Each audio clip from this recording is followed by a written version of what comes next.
Hey, Mama, this is a conversation that is just for you. So, this is Slaying the Stigma. I am Peyton Lauderdale. I'm one of the co founders of Gathering Hope.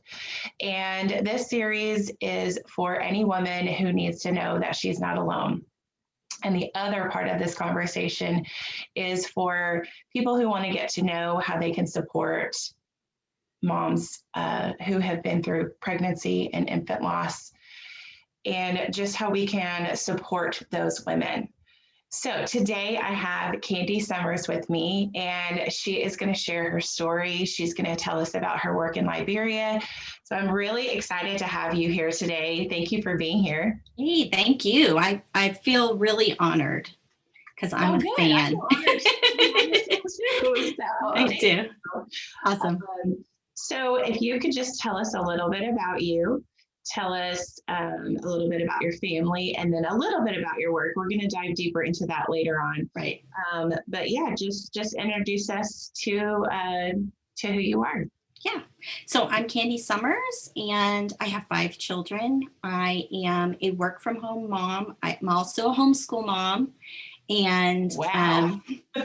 Yeah.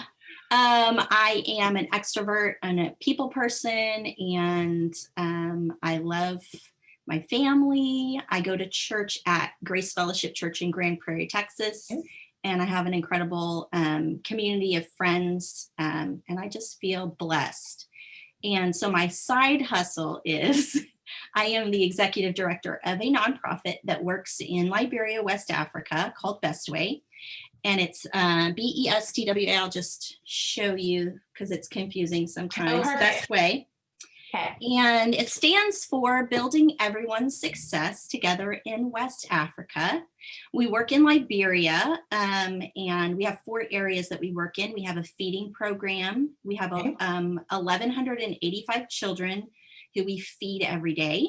We also have educational scholarships, emergency aid. So right now there is a food crisis in Liberia because of kind of the economic fallout of lockdowns during COVID. And we actually have a shipping container of meals. We have 272,000 meals that we're distributing right now.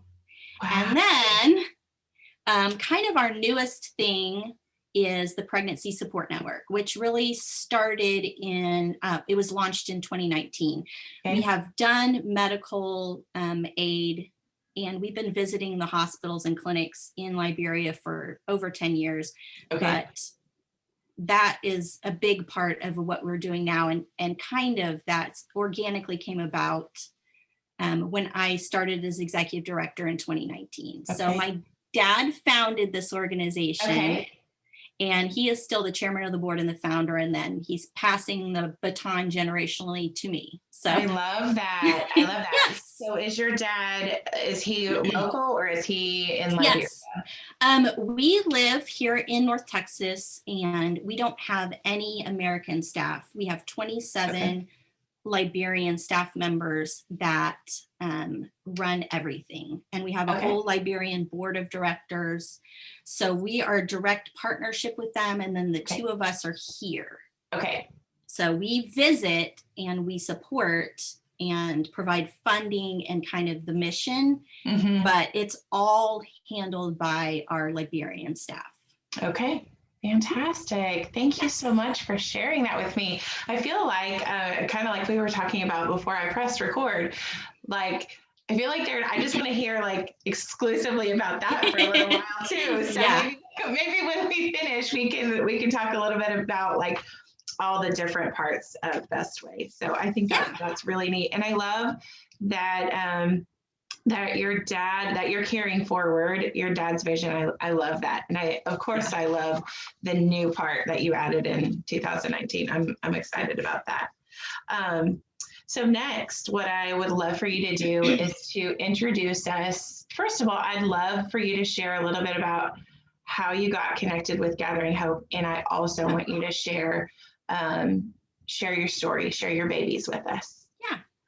So I am going to be sharing about my daughter, Olivie Juliana, and not scared to cry. Crying is my friend. That hasn't always been the case. I used to hate crying so much. But over the last, especially the last 3 years, I have learned that crying is a good friend. So I have my Kleenexes ready. I love that. Yes. So today is the 4th of May. Tomorrow is my 45th birthday. Happy birthday. Thank you. So 9 years ago on the 3rd, which was yesterday, I went in to have a sonogram. I was in the middle of my 2nd trimester of pregnancy with my 5th baby. Okay. Yeah. So a little background about me. When I am pregnant, I have hyperemesis gravidarum, and I have with every single pregnancy. Okay. So, wow. Yes. And everyone's always surprised, like, oh, wow, you must really love kids. And I'm like, yes, I do, because I pay for them with vomit. And I think that's a fair exchange. I have always felt like it's worth it. And that keeps me going when I'm pregnant. Like, because with my daughter, even my first daughter, I was 8 weeks pregnant, and I had already been to the hospital because I threw up 23 times in 24 hours. Wow. Yeah. And so I usually have, vomiting constantly the first trimester, and then it tapers off to 8 to 10 times a day for the 2nd trimester. But I throw up every single day that I'm pregnant.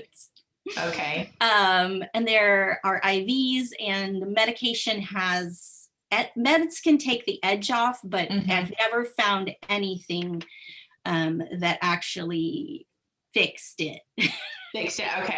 Okay.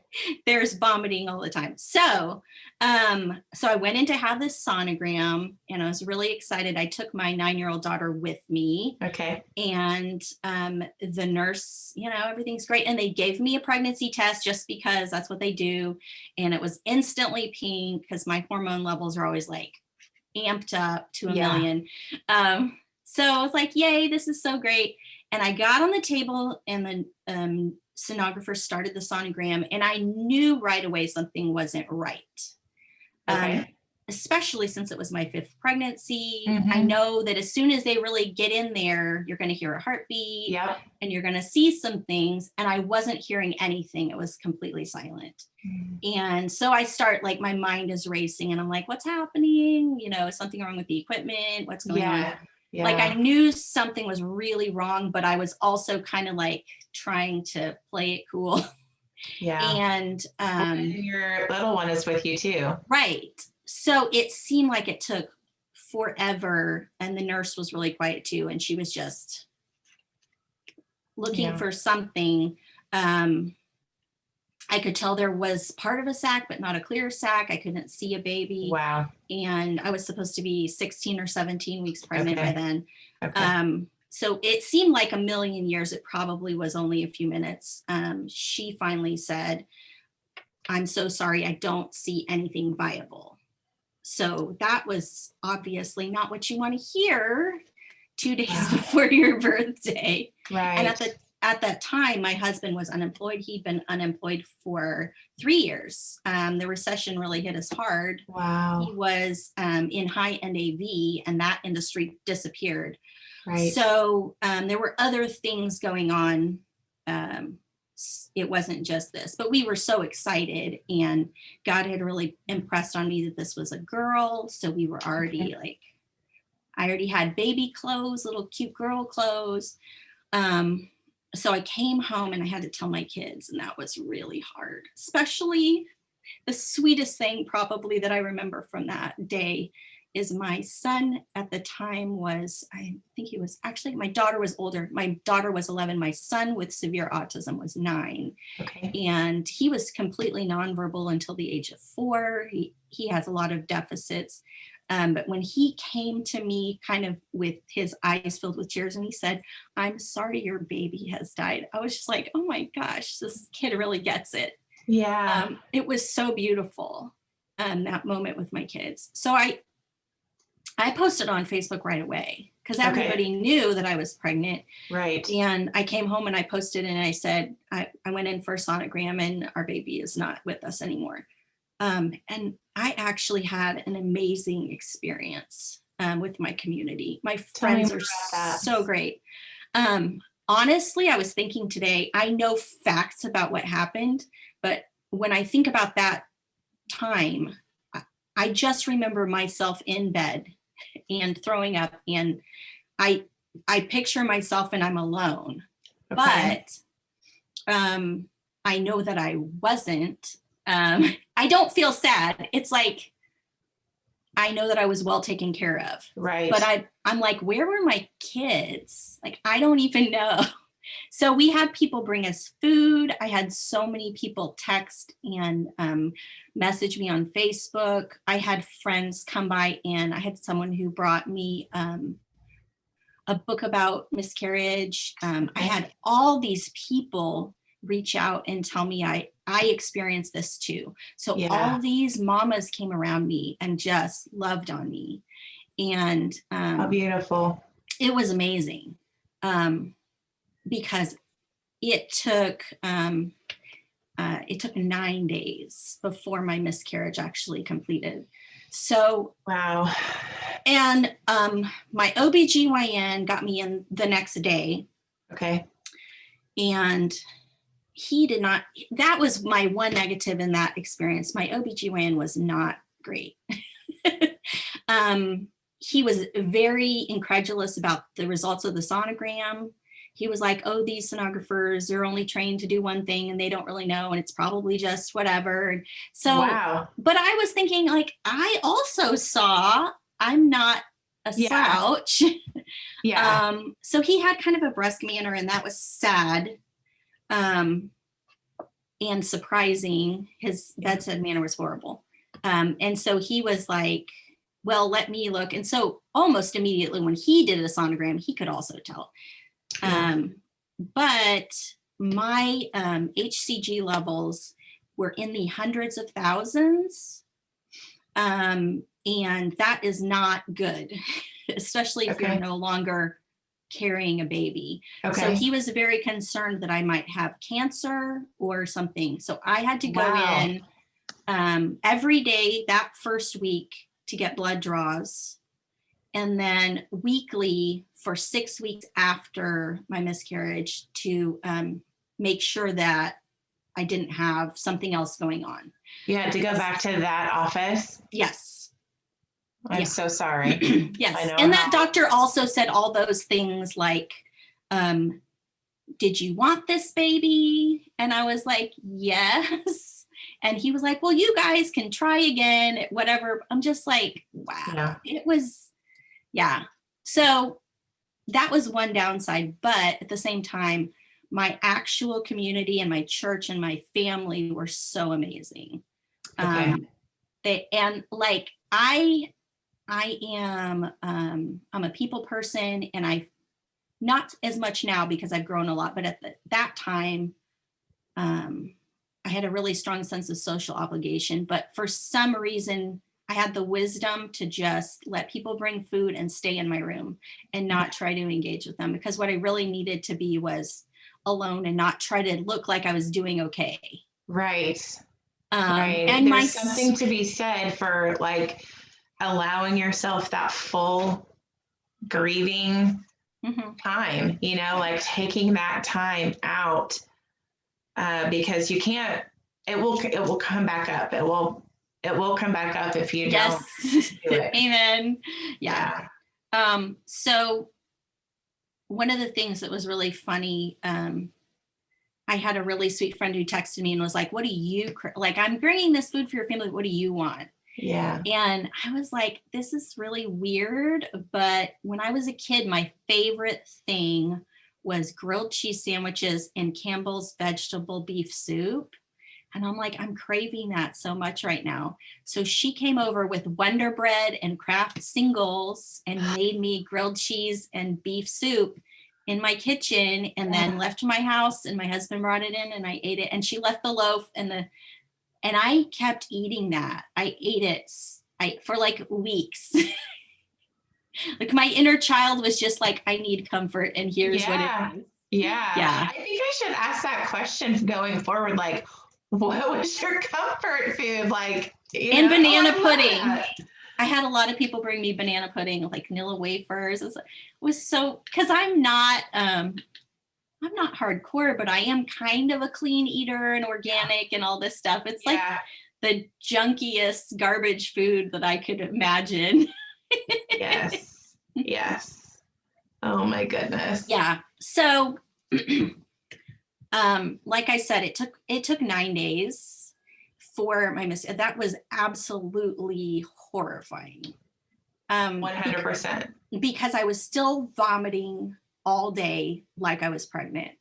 And normally when I'm pregnant and I'm doing that, I'd say to myself, it's going to be worth it because you have a baby. So I would be puking my guts out and sobbing and thinking about the fact that your baby's already dead. Nothing's even going to come. This is such a waste. This vomit is a waste. Yes. It was incredibly hard. And then there were times when I felt like I just wanted to crawl out of my skin because I knew that my baby was still in my womb, dead. And that was so just long. Rough. It was so long. And that's the other thing too, is I think I really wanted to have a D&C done because I just wanted her out of there. Right. I was like, she's with the Lord, and this is just, it felt like I was in prison almost in my own body because I was trapped there with I couldn't escape the situation. Right. It was in my face 24/7. So that wasn't fun. Yeah. So my husband is amazing and sweet and wonderful. And like I said, we were really open with all of our community about what was happening to us and received a lot of love. Good. And that was great. And I don't even know how I knew but there were some things that I did, and I don't know where they came from, but I knew that God was telling me he had already told me my baby was my daughter. And then I chose the name, and it was funny because I love the name Juliana, but Juliana means child. And I always thought, well, I wouldn't want to name one of my children that, and then they have that attached to them even when they're an adult. Right. So it was really cool to me that I could name my baby Olive Juliana, which means child of peace. And that really, it blessed me in my heart. Like I got to use this name that I really love, that I normally wouldn't have used because it belongs to her. So, and I also had really right away, I had a piece of art commissioned. So I have a plaque. It's actually back there in my makeup nook.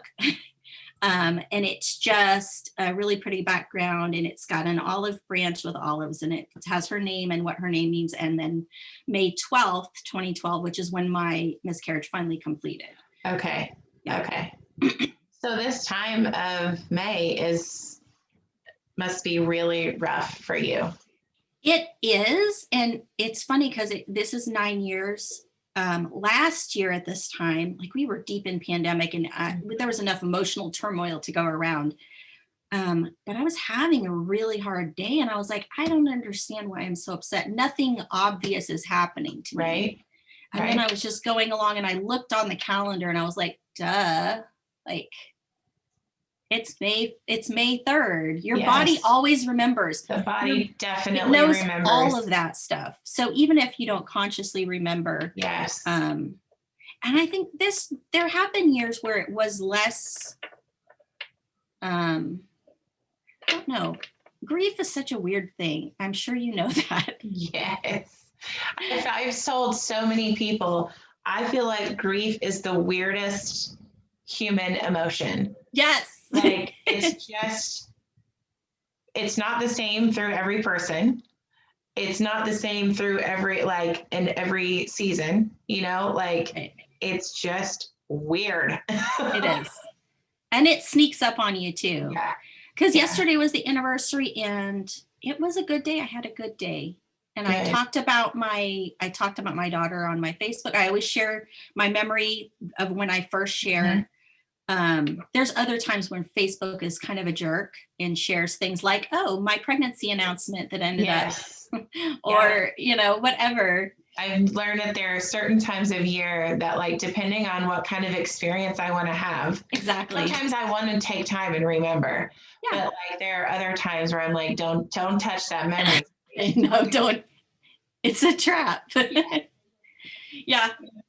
It's interesting that you said that, because I made some notes for myself. And one of the things I put in my notes is your grief is personal and your journey will not look like anyone else's. Yes. They're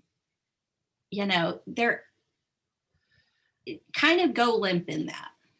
Like, I had friends who lost babies around the same time that I did. Okay. And 2 of them actually had funerals for their babies. Okay. And those funerals were some of the most healing and amazing things that I've ever attended. So you went to both of them? Yeah, I did. One of them was 6 weeks after. Okay. Wow. And it was such a blessing to my heart. But that was not something that I needed to do on my journey. Mm-hmm. Mm-hmm. And even my dad came to me when we were getting close to her due date that year and said, we want to have some kind of a memorial. What do you think that should look like? Should we plant a tree? Should we release like what? And I was proud of myself. Like I said, I'm a recovering people pleaser. Yeah. And I was proud of myself because I was like, I don't really want to do that. Yeah. I don't want to do anything. Oh, wow. I'm like, I love your heart. I loved his heart. And I'm like, it's awesome that our family is part of this. Yes. But I was like, that I felt like a cat, when you see a cat get scared on a tile floor and they're like this. I'm like, anytime you talk about that, because he brought it up gently more than once, like, hey, have you thought about that? Yeah. I'm like, every time you talk about that, I feel like a cat, like, run. My feet can't move fast enough. Yes. And I was like, I don't think that's what I want to do. Be personally healing for me. Right. Yeah. So actually I did some small things too. One of the things I did, I looked on Etsy for things that are made out of olive wood. Mm-hmm. And I actually found this is you can't really see it. It's a rubber stamp. Okay. And this block is olive wood. And when I found it, I was like, that's exactly what I want to do. So it's a tiny hedgehog. I love it. So now olive's kind of representative. If we see little hedgehogs, that's what it reminds me of. Sweet. So I also have this little hedgehog pencil sharpener someone gave me. So just little things like that are the way that I remember her and I think of her and we talk about her in our family. And so, you do talk about her and your family? Absolutely. My kids all, so I do have a rainbow baby. Okay. He is 7. Okay. So, and he knows, and he talks about Olive and he asks about the rubber stamp and he gets the rubber stamp put on his hand a lot. And wow. So she's part of our family. And actually she and my sister and I were pregnant at the same time. Okay. And our due dates were about 3 weeks apart. With so the same as Olive? Yes. You were pregnant at that time together? Right. Okay. Yeah. Okay. So I actually have a nephew that is the age that she would be. What is that like for you? It's really cool. Sometimes it's weird. And that was the other part of my grief journey is I did feel like nobody put this on me. It was in myself. I did feel like I needed to not be so sad because my sister was pregnant and I didn't want to make her feel bad. Right. And I was Enneagram too, by the way. Yes, I'm an 8. I'm an 8. I'm all about control, being in control. So this is like all bets are off for me in that situation. Hey, you can't control anything. Here you go. Yes. Yeah. But I'm sure you also know that that's when trauma happens. Yeah. There are people who are like, well, I was barely pregnant, or I just found out, or I was only this far along, and I feel silly having this grief. But I'm like, okay, trauma is a combination of something suddenly happening and you don't have any control over it. Yeah. And I don't think anything could describe miscarriage or infant loss better. That is the definition of trauma. 100%. 100%. Yeah. So I buttoned a lot of it down. Okay. And one thing I'm sure you're aware that this is Mental Health Awareness Month. You know what? This is my first, I saw a whole bunch of stuff yesterday, and I was like, as a person who's like such an advocate, I can't believe that was not on my radar. I don't think I knew it either. But so, it will not be off of my radar going forward. That's for sure. Yes. So one of the things that I want to say to mamas who are grieving, no matter where you are on your journey, please get professional help with your grief. And I have like a whole village of mental health professionals. But I did not get any kind of therapy or counseling for 5 years after. Okay. And I had other traumas happening in my life during that time. And by the time I actually, like I said, I'm an Enneagram 8. I like to be in control. And I also have this, I don't want to bother anyone. I don't want to be a burden to anybody. Yes. Yeah. So I'll just quietly struggle over here, even though help is readily available for me. Yeah. And it got to the point where my anxiety and depression were so severe that I would wake up crying before any thought had even entered my mind. It was really, really just gnarly mental health issues. And so I finally reached out to a licensed professional counselor that I knew. And I still laugh at the text I sent her because I was just like, this is the best I can do. I said, hey, I have some emotional baggage. I could use some help unpacking. If you're free, I said, it'll probably only take 1 or 2 sessions. And then I went into like 9 months of weekly, really intense EMDR therapy. Oh, wow. I'm so glad that you were able to do that. Yes. So EMDR, I have heard nothing but wonderful, wonderful things about it. And the therapist that I was seeing, just got certified in it, after I stopped going, like weekly and then monthly. And so, so I'm always fascinated by the concept of it. And I just, tell me what that was helpful for you. So basically, my understanding of EMDR is that you actually put yourself back in those traumatic situations and you feel the feelings in a safe environment, and you follow, it's like a train of thought thing, and then it involves eye motions. It's basically rewiring your brain to be in the situations that were traumatic without the trauma response. Okay. So you can see them kind of objectively, and you can process them and then handle them. So instead of being like, avoid, you're like in it, which sounds really scary because you're like, but I worked really hard to not be in that. Yes.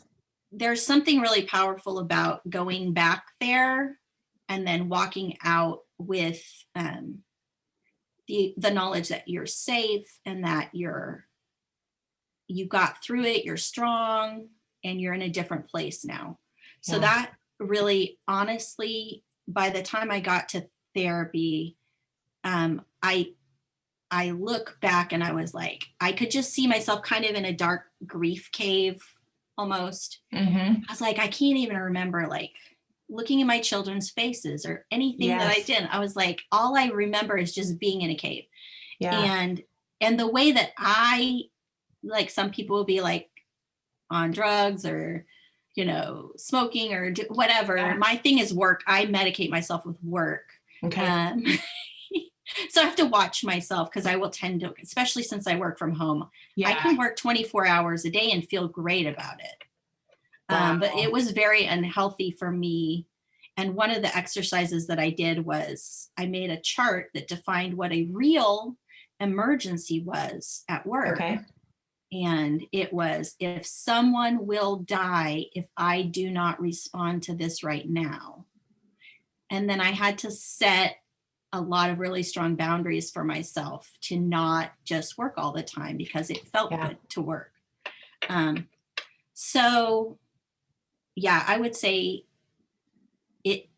get professional help. I have a lot of people now, and I am not in intense therapy anymore. I do have, I have an acupuncturist and a chiropractor and a massage therapist. I have an emotional release practitioner. Okay. I have an actual PhD in psychology that when things are not going well, I do maintenance with that person, maybe a month, every 1 to 3 months, depending on what's happening. I haven't ever been on any medication. I probably should have been. Just because of how severe it was. I just white knuckled it, and that was not healthy for me at all. So no matter how early your loss took place or late or whatever has happened to you, don't be brave. Just, the brave thing really is getting help. Yes, it is. I say that again for the people in the back. I mean, exactly. It is a brave choice to do that work. Yeah. And you can't, because I was in survival mode. Yeah. And played games with myself, like I'll have a really bad day today, but tomorrow I'm going to have a good day. But you can't do that forever because it all just sits there. And so the whole cliche of time heals all wounds, I'm like, not really. No. You have to actually do something else. Like if you have a cavity, it's not going to magically get better if you just sit long enough. You have to go get some help and then it'll heal. But anyway, so my experience, there were a lot of things I did right, but then I kind of buttoned it back up because I had a lot going on. Can you tell me what has been the most surprising part of your journey? I think the thing that really surprised me, but was very helpful, especially early on, is finding out the statistic of 1 in 4. Because I had no idea that many pregnancies ended in a miscarriage. Yes. And then I had all these friends come out of the woodwork and say, yeah, that was me. That was me. And I was just like, wow, okay. So I didn't feel alone, and I didn't feel like something was wrong with me or that I had messed up and that's why this happened to me, because I never really got a clear answer from my doctor on what had happened. What had happened. Yeah. Something went really wrong, but he could not identify what it was. And eventually, after 6 weeks of blood draws, my hormones did stabilize. But it was really a wacko ride. So I didn't have any answers, but I did know, well, this is way more common than I knew. Yeah. Yeah. I think that is, it seems to be a comfort to so many women. And I also feel like the longer that I have the privilege to do this work, the more I find out that like it gives those numbers give permission for more and more women to finally say, yes, that was me. That is also, part of my lifelong story is this piece of, not being able to walk on this earth with one of my children. Right. And I just think there's so much power in a woman like you, like immediately saying, this happened.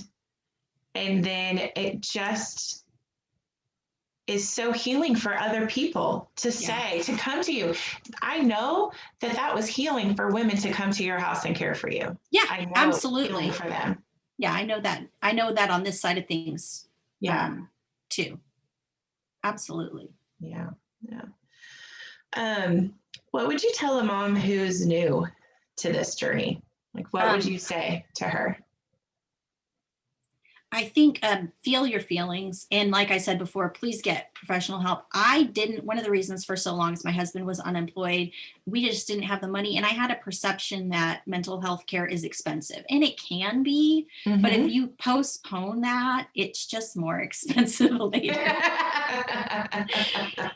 But I did find that almost all of the therapists that I have worked with, they either had a sliding scale or they had some kind of a charity. Like most of the people that I have experienced, they will have a whole slot.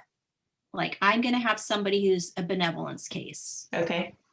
And so I got to benefit from that. And then I've had others who let me pay what I could. And yeah, but it's an investment in you. And it honors your baby to take care of yourself. Wow. I've never thought about it that way. Yeah. Because you're that baby's mama, and you are important. And I don't know if you know this. This is just random ADHD squirrel.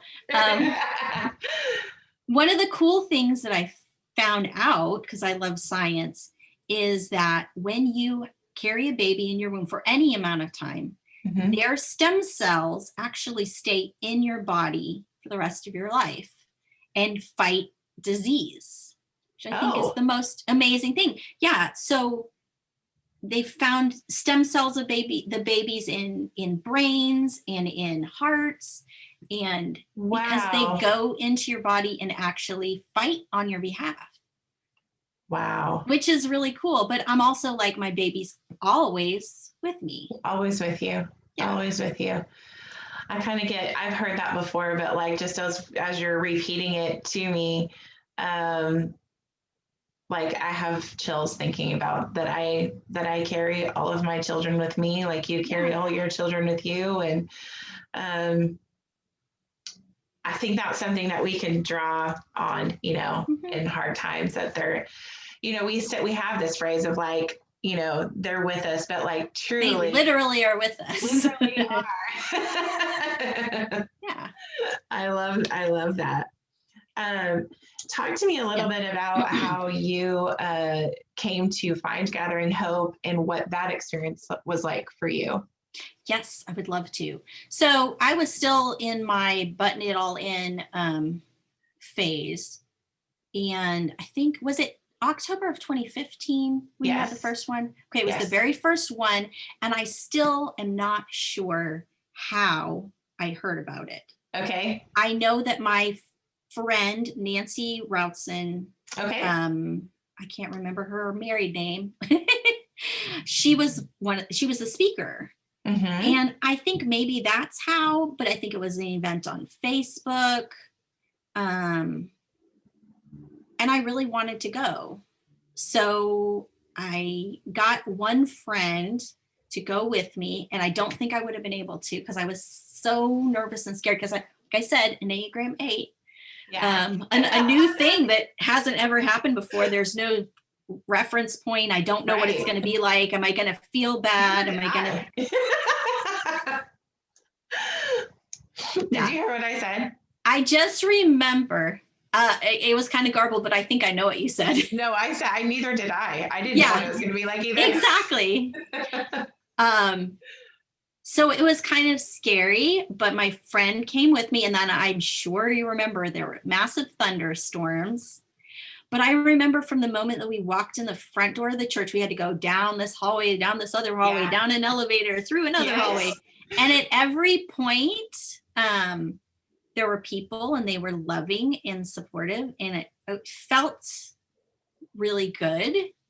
The one really cool thing that happened, so my rainbow baby was born actually the year before. My rainbow baby was born on February 7th of 2014.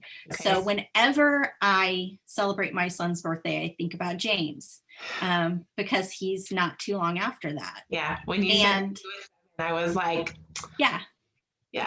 So they must have been close. Yeah.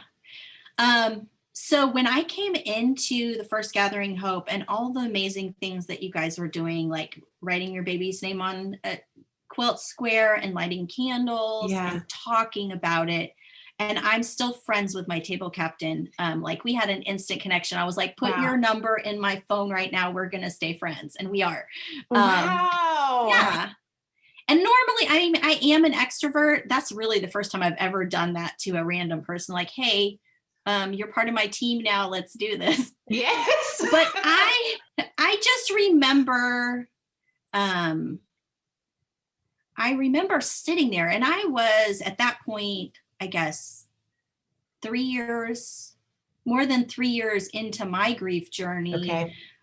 And you were about 18 months into yours. And I remember just sitting there going, I can't believe that she can get up and talk about her grief journey. Like, I was like, how is she doing this? It's truly, I mean, just so Sunday school answer, I know. truly only through the Lord, like Yeah.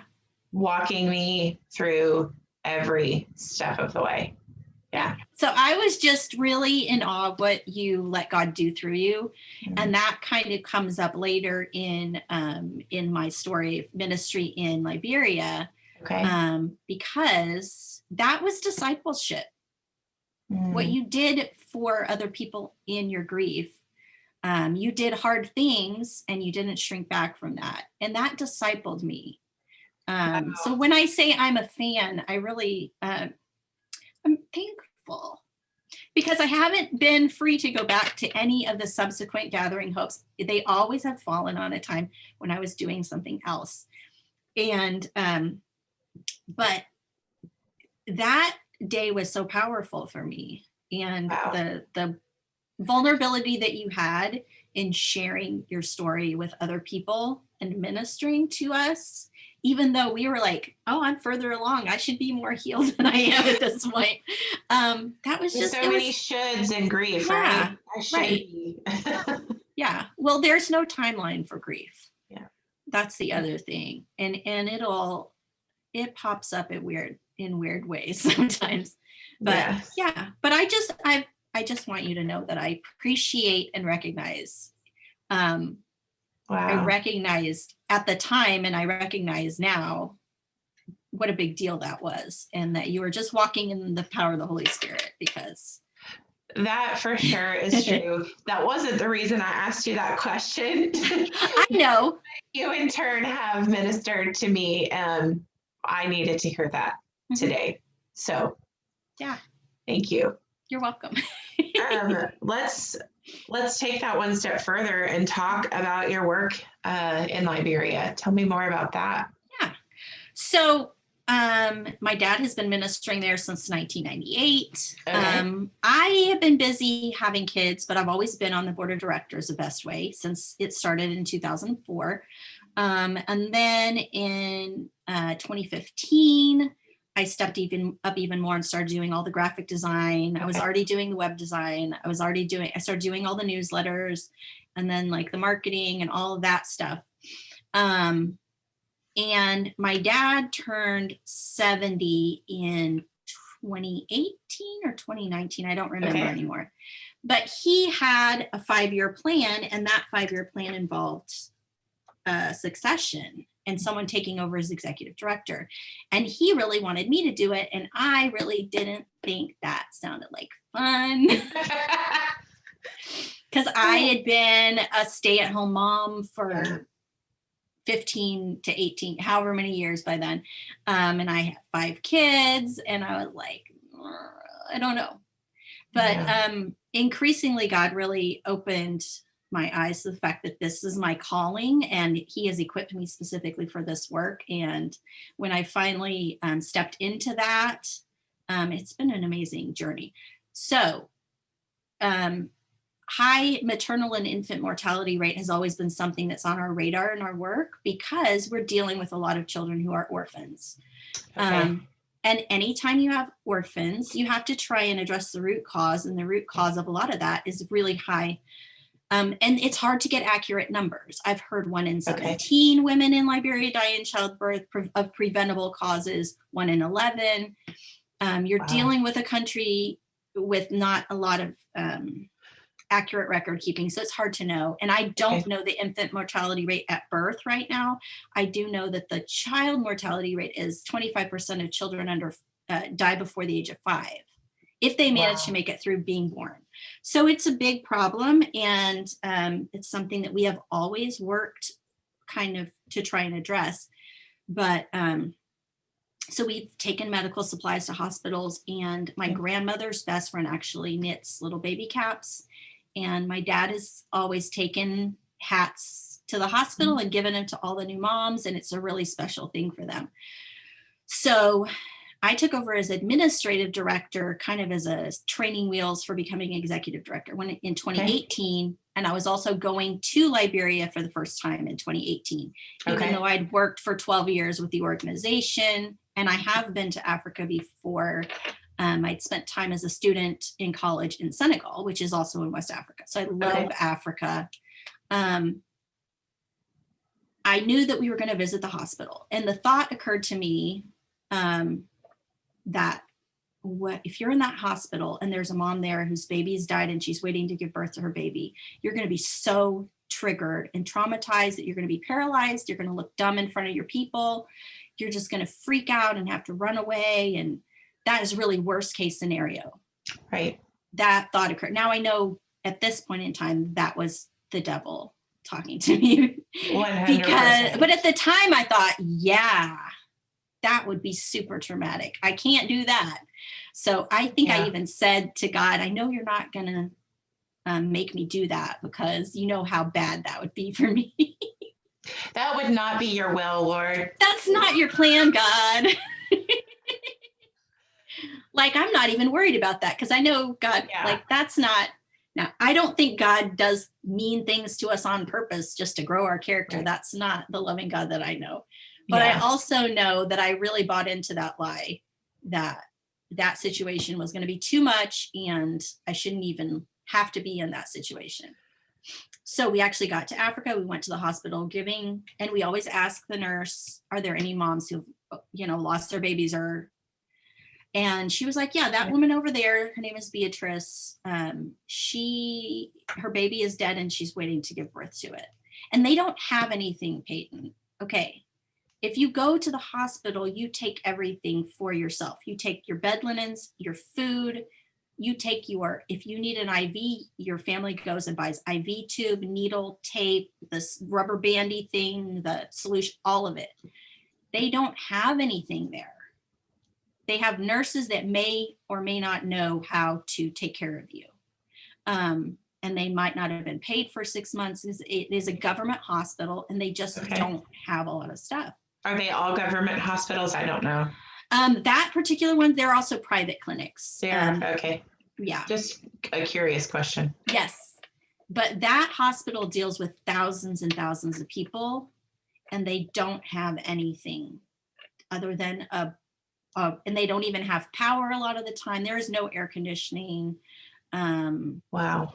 They may or may not have clean water. It's just a really rough place to have a baby. So she just had to sit there and wait. And I could definitely relate to that. So I was there and they said, yeah, here's the situation with Beatrice. And it was so cool because the Lord said to me in that moment, hey, this is best case scenario because you have received so much love and ministry. You're not weak in this area, you're strong in this area.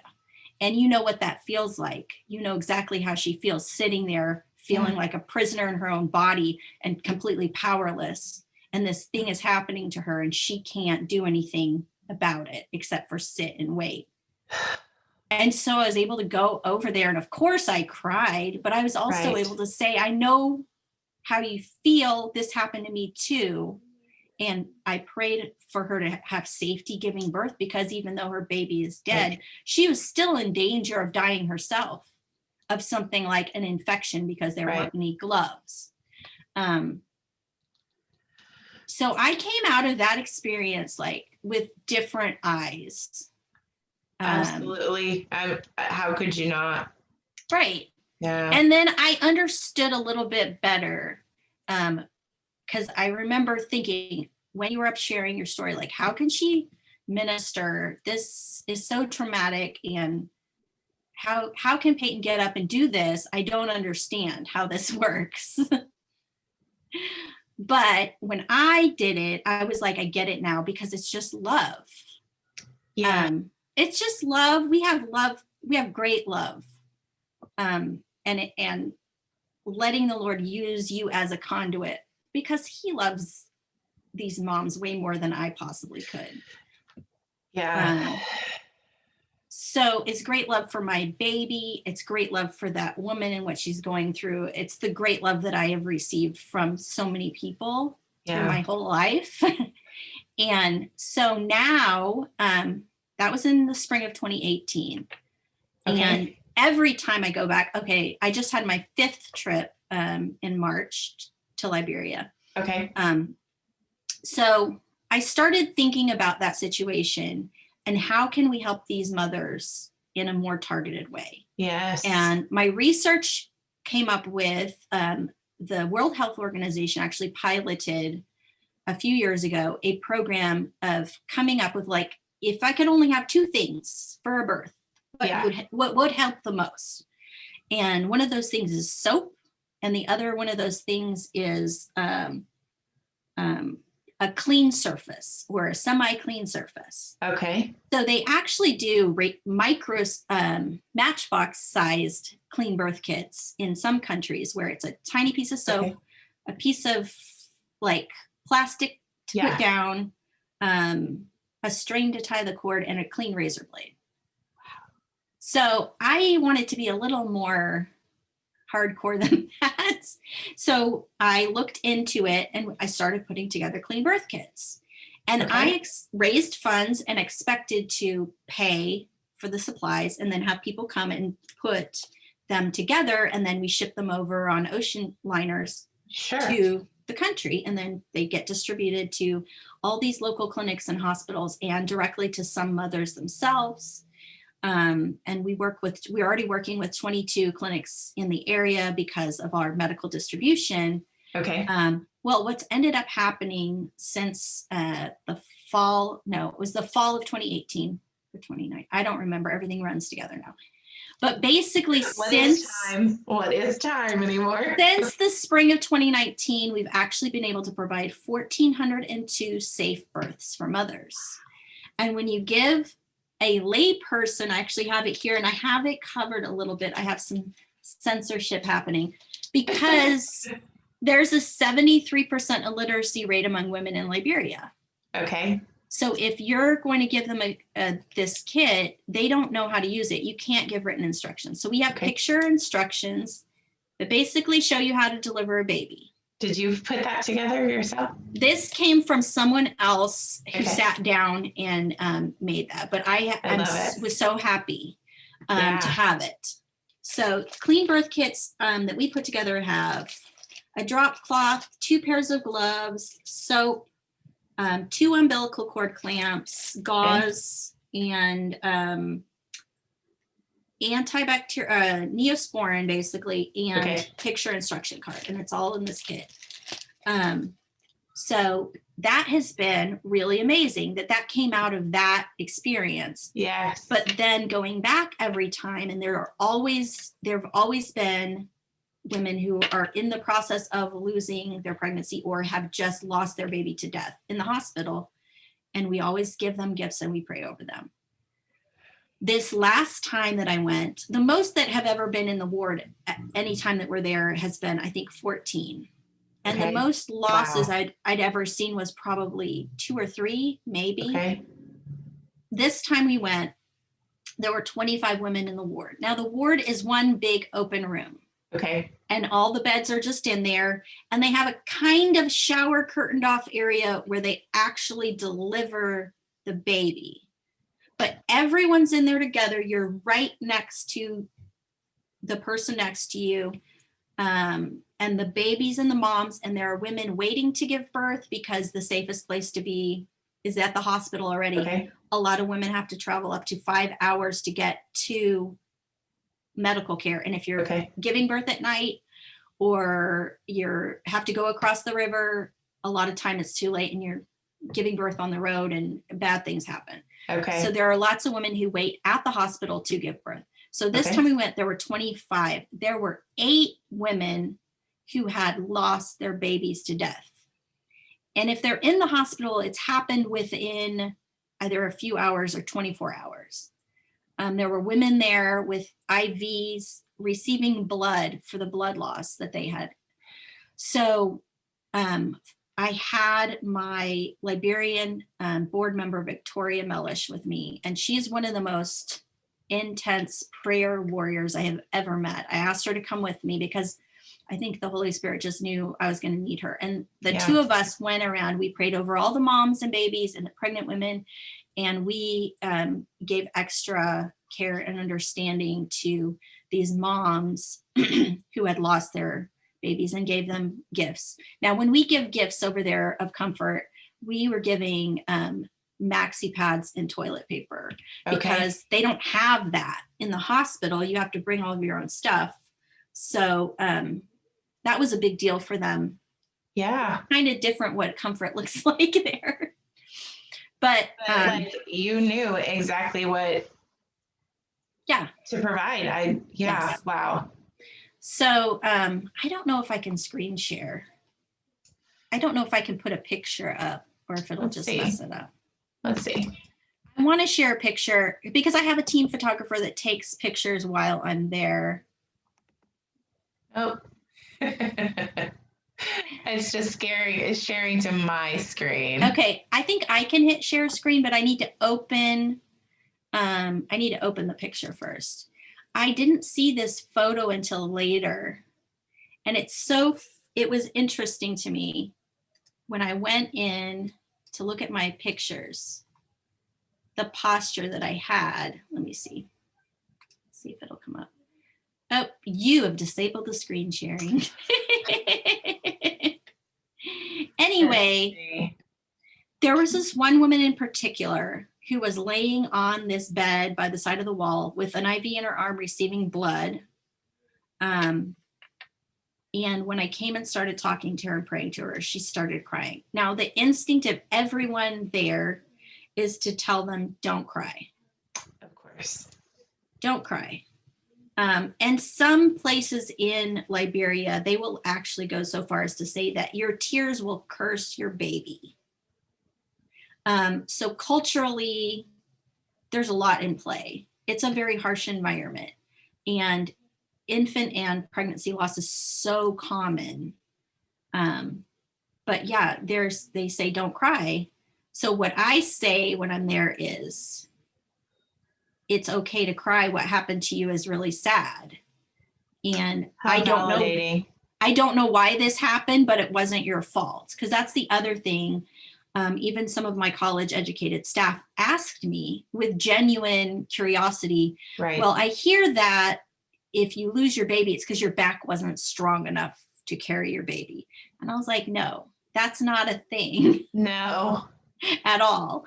So things like that culturally is really like something that we're fighting against.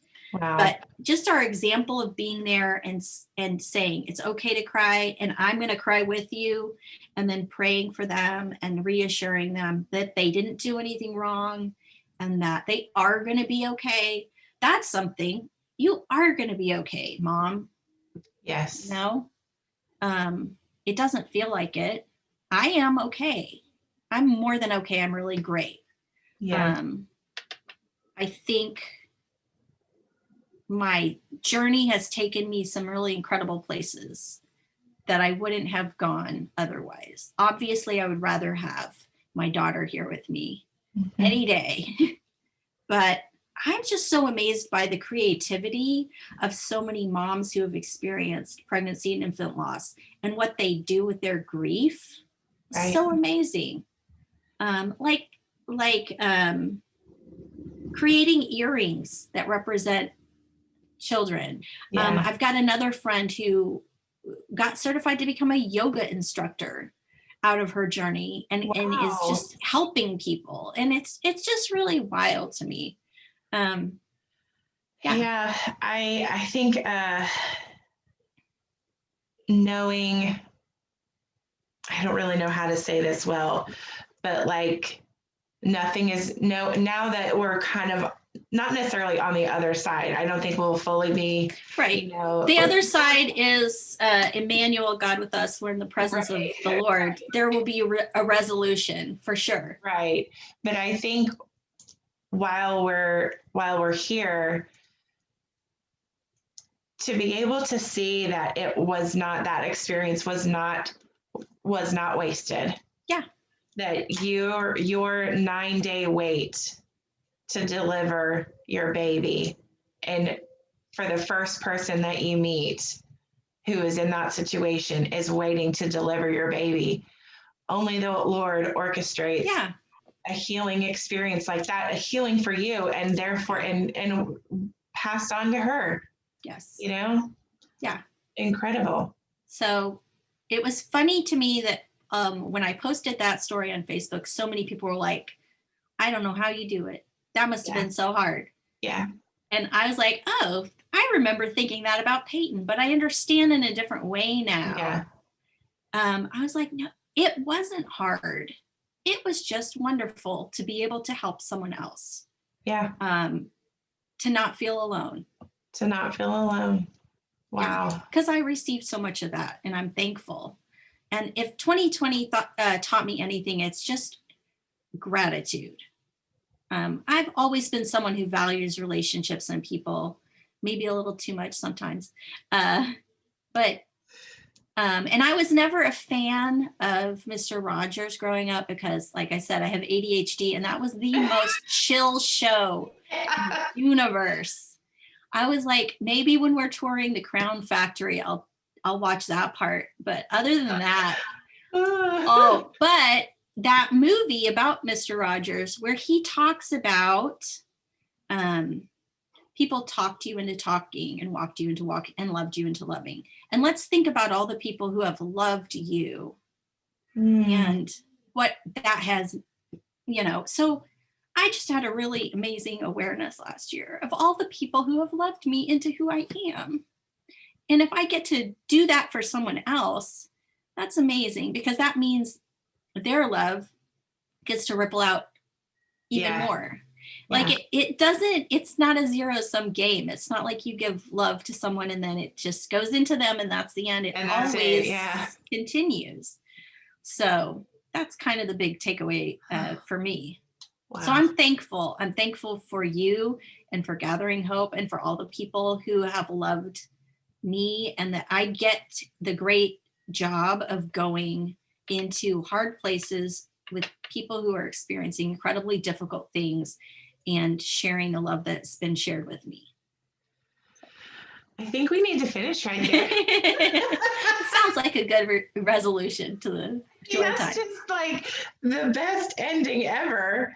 I have no more questions to ask you other than if someone feels led to support your work, how do they find you? How do they find you personally? How do they find BESTWA?